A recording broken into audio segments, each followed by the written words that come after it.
Ouais, une petite vidéo rapide avant d'aller faire quelques exercices. Et ouais, mes amis. Aïe, aïe, aïe. Je suis habillé en casual. Casual Tuesday. Et, sans plus attendre, le CAC 40.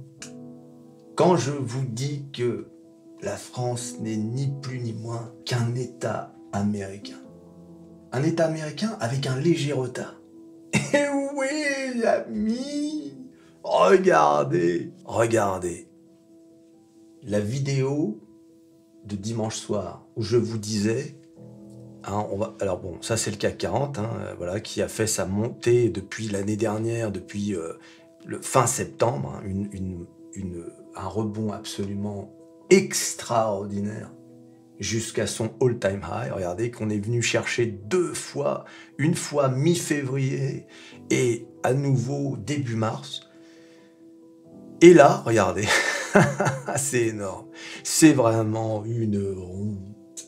Nous n'avons plus aucun honneur. C'est pas que la France, hein, c'est toute l'Europe. Nous n'avons plus aucune fierté, aucune colonne vertébrale. Rien, zéro. Regarde, comment lire un graphique boursier autrement que par des termes techniques. Regarde, là, regarde bien, hein. Voilà. Là c'est vendredi. Le marché, voilà, il y a eu l'histoire de SVB dans la semaine. Ben, on se maintient. Seulement, voilà. Catastrophe, la FDIC ferme SVB, le marché américain s'effondre, hein, c'est la panique. Et que fait le marché français? Comme il ne s'est pas vraiment effondré vendredi, il dit aux Américains « Pardon, on s'est pas écroulé, on s'excuse, on va se rattraper, je vous assure, on va se rattraper, dès lundi. Et regarde, bing, direction les 7000. Je vous avais dit, hein, j'avais dit, si on dépasse, si on casse ce support, on ira vers les 7000. Mais en toute honnêteté, je pensais pas que ça se ferait dès lundi. Eh ben si, regardez, voilà, on a perdu plus de 2,5%. Voilà, quelle honte. Alors que cette histoire d'SVB ne nous concerne ni de près ni de loin. Ni de près ni de loin. Et que... Mais oui, les amis. Voilà. Donc les Américains font n'importe quoi. Je rappelle que si SVB en est là aussi, c'est parce que y a eu des lois de Donald Trump qui ont permis d'assouplir les surveillances, etc. D'accord? Donc les Américains font n'importe quoi et c'est nous qui payons. Ce sont mes actions, Stellantis. Tu vois un peu ce que je veux dire, hein? BNP Paribas, on va le voir, j'ai fait des tweets. Hein? Vous êtes abonné à mon Twitter, j'espère. Et bien évidemment, le forum métamorphose47.com. Mais tu vois un peu comment ça marche? On est qui, nous? Quelle honte. Donc non seulement on doit subir la chute des titres américains, hein? Donc moi je regarde, j'ai mon portefeuille américain, j'ai mon portefeuille de valeurs européennes, tout baisse, parce que il y a des mecs qui ont fait les... on va pas dire le mot, et nous on doit tous payer.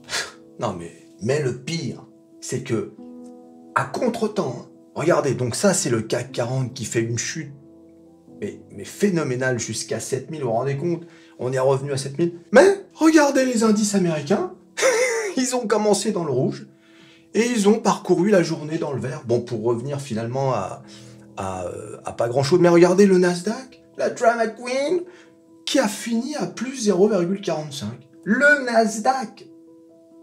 Alors que SVB, c'est la banque des startups qui sont justement cotées au Nasdaq. Et oui, amis. Hein? Et oui. Tu vois un peu comment ça marche? Donc, les Américains, oh bah finalement... On se fait un petit verre aujourd'hui? Ouais, on se fait un petit verre. Et les Européens, bah, attendez, on s'est écroulé juste pour vous faire plaisir. C'est qui ça? Il n'y a pas compris.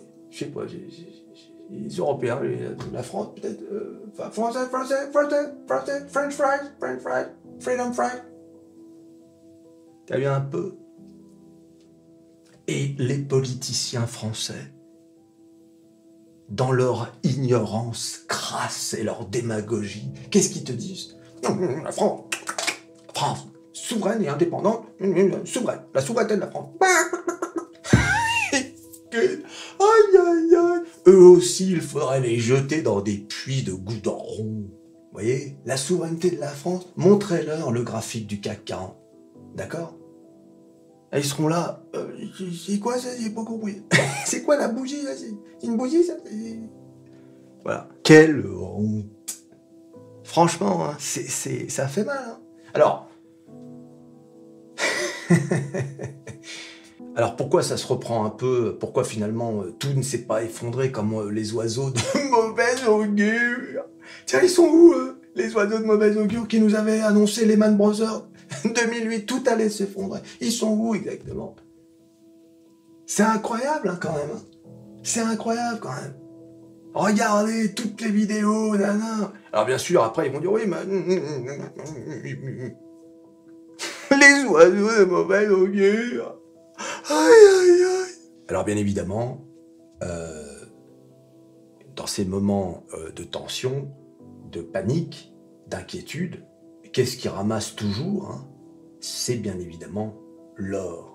Regardez, l'or qui est passé au-dessus des 1900, d'accord? Qui avait passé une mauvaise matinée, hein? Mais regarde, qui est revenu en break-even. Enfin, en break-even, à zéro. Voilà, c'est l'or. Je reviendrai dans une autre vidéo sur les titres, Tesla, Apple, etc. Apple qui était dans le vert, hein. Tesla qui a démarré très très mal, qui a fini finalement dans le vert. Microsoft qui a fait une belle journée, à plus de 2%. Google, Amazon, tous ces titres-là en début de journée, en début de séance, étaient dans le rouge. Tout le monde était dans le rouge. Voilà. Je crois que Tesla a fait même du moins 5% à un moment donné. Et oui, les amis! Vous voyez un peu comment ça marche? Alors, c'est aussi parce qu'en cours de journée, il y a eu des interventions, Joe Biden a rassuré tout le monde, même Bruno Le Maire, celui qui avait promis l'effondrement de l'économie russe, il est venu nous rassurer. C'est vrai que depuis cette déclaration, on lui fait confiance. Hein. Il a dit, hein, le système bancaire français n'a rien à voir avec SVB. Oui, on est au courant, seulement les marchés n'en ont rien à faire. Voilà. Ils se sont excusés. Pardon, on va s'auto-fouetter. Allez, un petit moins 3%, s'il vous plaît. Pourtant, vous avez vu, on avait bien résisté. Hein. On était remonté au all-time high. On avait dit aux Américains, on n'en a plus rien à faire. On fait ce qu'on veut. T'as vu? Oui, les amis. Aïe, aïe, aïe. Alors, à noter qu'une autre banque a été mise sous verrou, hein, Signature Bank, hein, une troisième banque, hein, en l'espace d'une semaine. Ah, c'est l'hécatombe. Si ça continue, ça peut avoir un véritable impact. Hein. Attention, hein, il ne faut pas croire que c'est parce que là, le Nasdaq 0,45, etc., que tout est fini. Là, pour une fois, je vais être un petit peu plus prudent. Et, parce que je connais un peu ces situations-là, d'accord? Voir un peu comment ça se passe, comment ça se consolide. Mais, comme je vous l'ai dit, je suis toujours bullish, hein, c'est pas ça que je suis en train de vous dire. Mais on peut très bien assister aujourd'hui à une mauvaise journée, ou même dans la semaine, etc. D'accord? Donc voilà. Mais bon, regardez sur Twitter, j'avais commencé, petite solde du jour organisée par les oiseaux de mauvaise augure. Atos, moins 5%, Stellantis, moins 4%, Airbus, moins 2%, Capgemini, moins 2,6%, Total, moins 2,8%, et bien sûr une banque, les banques, BNP Paribas, moins 6%. Voilà, ces moments de panique, en fait, c'est bien pour ceux qui ne sont pas en position. C'est l'occasion d'avoir c'est les soldes, ce sont des soldes, véritablement des soldes, d'accord? Et toutes les valeurs-là, c'est des grosses valeurs, c'est des belles valeurs, je veux dire. C'est pas des valeurs de clochard, d'accord? Ce sont des belles valeurs françaises. Hein, bon, Atos, on va voir. Mais les autres, c'est quand même, c'est quelque chose. Tu t'abonnes. Ah oui, c'est une vidéo un peu plus courte que d'habitude. Oui, les amis. Tu likes, tu partages, tu cliques sur à peu près tout ce qui peut être cliqué, ton stylet, t'épiles alcaline. Et on se revoit à la prochaine vidéo. Allez, salut.